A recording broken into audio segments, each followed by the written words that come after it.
Yo guys, it's Sam. I hope you're doing great. I have the iPhone XR right here and I've just finished using it for the past 6 to 7 days. And I like it a lot more than I thought I was going to like it. Also, this red color is incredible. Apple killed it again here. I've had a lot of fun using this phone. It is the lower cost iPhone this year, lower cost being $749 here in the United States. And honestly, I think that's a pretty fair price here. In fact, the only differences between the iPhone XR and the $1,000 iPhone XS, so $250 more, is an OLED screen on the XS and a 5.8-inch screen in addition to a second lens, plus an extra meter of water resistance. But the XR has a bigger screen and it has better battery life, and I've learned to really like that, although I do miss using the iPhone XS. So starting off with the screen on the iPhone XR, I've seen so many concerns, like a ridiculous amount of concerns about the screen online. It measures in at 6.1 inches, so it is 0.3 inches bigger than the iPhone XS, and it is LCD. This is the first iPhone ever with an edge-to-edge display that is not OLED. So what does that mean? It means that the black levels are not as good on this, but besides that, it doesn't mean much else. Now, comparing it to the screen on the iPhone XS, I feel like the colors are ever so slightly muted here. Just compared to the iPhone XS, the screen doesn't look as good, and it is a marginal difference. On the iPhone XR, you do get Face ID, and from my experience, it is incredible. I've been a huge fan of Face ID from the beginning. On the iPhone X, it was fast. It gets even faster on the iPhone XR. You literally pick up your phone, swipe up, and you're into your phone with pretty much no wait whatsoever. And the notch is here. That is where the Face ID module sits, but you get used to it. I think Apple did a great job with the Liquid Retina screen. Sure, it's a marginal downgrade from the XS, but overall, I'm not disappointed, and for $250 less, I think that's a fair trade-off. Now, because it's LCD, the bezels are a little bit thicker, but after using the iPhone XR for just a little bit, I got used to it, especially when I put something like this Rhino Shield Mod X case on here. The bezels practically disappear because they cover up the edges of the phone. There's also really good protection. I get a lot of questions about this case, so if you want to check it out, I'll leave it linked down below. But because you get an LCD screen and the bezels are a little bit thicker, and it is a slightly lower resolution screen than what we're used to on something like an iPhone X, there's one major benefit that I cannot emphasize enough. The battery life on this phone has been absolutely unreal. I have been blown away that out of every single day I've used this phone, I have ended the day with between 30 and 40% of my battery left. On my iPhone XS, I was between like 5% and 15 or 20%. On my iPhone X last year, I was between like 10, 20, 25%. This phone has never even come close to dying on me yet. Because it is lower resolution, it's constantly drawing less power, even though the screen size is a little bit bigger than the iPhone X from 2017 or the XS from 2018. That is like the biggest takeaway that I want to talk about, because battery life to me is the most important part of any phone. My phone is going to be useless if it dies when I need it most. And Apple has been slowly improving iPhone battery life for a number of years, but they hit the jackpot with this phone. I have to commend Apple for the great work they did here. They created the best battery life in an iPhone ever. I was already blown away by the battery life on the iPhone XS, and this extends that by probably, in my usage, 2 to 3 hours. So that is significant. And there's still one other part of the screen that we haven't talked about yet that is super important. The fact that there is no 3D touch on this phone. To cut costs, Apple used a different type of LCD screen on this phone, and with that, 3D Touch was removed. Apple totally glossed over it at their September event keynote. They just barely mentioned it,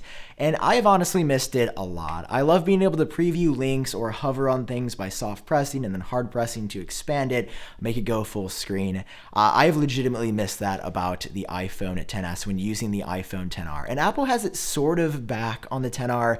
You can do some long presses, which are on a large number of iOS 11 or iOS 12 enabled devices, and they work in a lot of situations, but peek and pop where you can preview and then expand things, that is totally non-existent here. I think I saw a review by The Verge and they said that Apple has plans to expand the long press touch functionality in the future, but for right now, it works on the lock screen. It works in places like Control Center, but I have missed 3D touch a lot, and that's actually one of the main reasons that I think I'm going to switch back to the iPhone XS. I didn't realize how much I used that feature until it was literally gone. And that is the screen on the iPhone XR. I know I've talked about that for a very long time, but it's LCD. There's no 3D touch. It's Liquid Retina. It gives you really great battery life. The bezels are a little bit thicker. There's a lot for just the screen because Apple changed a lot here. But now I want to go to what I think is the second most important part of the iPhone XR, and that is the camera on the back. Because instead of two cameras here, it's not a dual camera setup, there's just one. Okay, so losing the lens wasn't as bad as I thought it was going to be. There is only one lens instead of two on the back, but there are limitations because of that. Number one, you only have one optical zoom option. Because there's only one lens, there's only one set focal length. And it is wide angle, so it works in most case scenarios, but there were definitely times that I wanted to zoom in on something, use optical zoom without totally distorting or messing up the image, and it just wasn't here, and I really wish I had my iPhone XS in that case scenario. However, you do get portrait mode on the iPhone XR, but again, there is another asterisk here. It works on people in the stock camera app. On the iPhone XS, and I believe even the iPhone X, you can use portrait mode on a number of objects, and it actually works surprisingly well. On the iPhone XR, for some reason, Apple only enabled it for people. And for people, like look at this photo, it does a really good job. And in portrait mode on the iPhone XR, you also get the cool like post blur feature that you get on the iPhone XS and XS Max as well, where you can, after you take a photo or now in iOS 12.1, while you're taking a portrait mode photo, adjust the f-stop or depth of field, and it works pretty well. Again, it's a fun feature that you could do through a third-party app for a long time, and now it's built right into the Photos/Camera app. Aside from that, the wide-angle camera on the iPhone XR is pretty much identical to the first wide-angle camera, or only wide-angle camera, I should say, on the iPhone XS. It's 12 megapixels. It has smart HDR, so it's able to expose a ton of things that should be blown out properly. It's blown me away for the performance so far. I really enjoyed the camera, and I talked about that a lot in my iPhone XS review, and all of my thoughts still hold up for the iPhone XR. Apple did a great job with the cameras this year, but I also want to touch very quickly on Pixel 3 versus XR, or Galaxy S9 or Galaxy Note 9 versus iPhone XR. At this point, every phone, OnePlus 6T, every phone on the market is going to have a good camera. And I think so many times when you dig into the nitty-gritty details, the noise in one image or the way it exposes on this, you miss the fact that every phone in 2018 has a really good camera. Some are marginally better than others. Some are marginally worse than others. To this day, I like the photos that I got on the Pixel 2, but when it comes to video, the Pixel 2 was really bad. The Galaxy S9 in the past for me was really bad. I, to this day, think that the iPhone in general, whether it be XR or XS or XS Max, has the best video on a smartphone. You get up to 4K at 60 frames per second, although I personally prefer to shoot at 4K at 30 frames per second. The way everything looks and works is phenomenal, and that's true for videos and photos on this phone. We also have to talk about what's powering the iPhone XR, and inside it's the A12 Bionic chip. Apple did not used to be making the fastest mobile chips in the market. They were actually behind Android for a very long time, up until last year, 2017, or the year before in 2016. The A12 Bionic chip inside the iPhone XR and XS respectively is so fast that I cannot even tell the difference between last year's A11 Bionic and this year's A12 Bionic, because iOS 12 made everything so much faster and put a faster chip alongside the already fast software. Everything flies, everything is smooth and quick. I never ever experience lag. Every once in a while I'll run into a bug or a crash, but that's more iOS 12 than the actual hardware.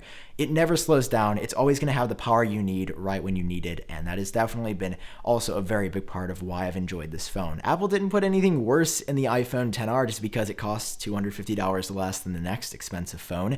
They put the exact same crazy fast processor, and I don't really notice it, but the power is just there. So that is the screen, the camera, the processor, and the battery life on the iPhone XR, and I think for myself and most other people out there in the world, these are the features that you care about. These are the features that you interact with on a daily basis. But of course, the iPhone XR doesn't stop there. You have up to 1 meter of water resistance for up to 30 minutes. You do have wireless charging because of that glass back. And you do also have fast charging, but of course, Apple doesn't actually include that fast charging power brick in the box. If you want fast charging, you have to spend additional money to get it. Myself and many other reviewers have been urging Apple to include a fast charger for years now, and I am still definitely right there. There should be a fast charger in a box of a $750 phone. The microphone on the iPhone XR also got a big upgrade this year. It sounds so much louder and so much clearer than any other microphone on an iPhone before, the exact same one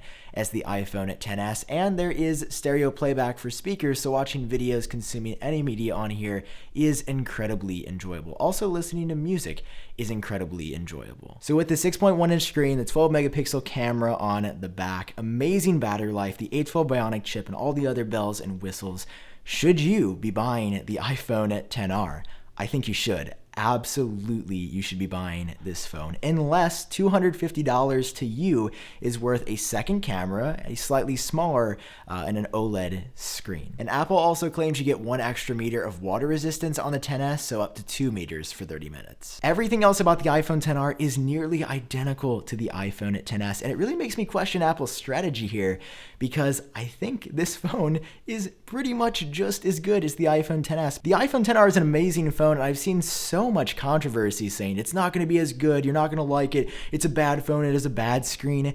That's just not true. I do use Apple products a lot. I definitely have a bias towards Apple, but I can objectively tell you the iPhone XR is a good phone, and I think if you buy it, you're going to like it a lot. All right, guys, that is my iPhone XR review. I just got done editing. It is pretty late here, so if you enjoyed the video, drop a like. It always helps me out. Hit subscribe for more Apple stuff in the future, and most importantly, check out CXC Coffee. They were so kind to me. They just let me come in and like move stuff around and shoot. I cannot thank them enough, so check them out, buy some coffee beans from them.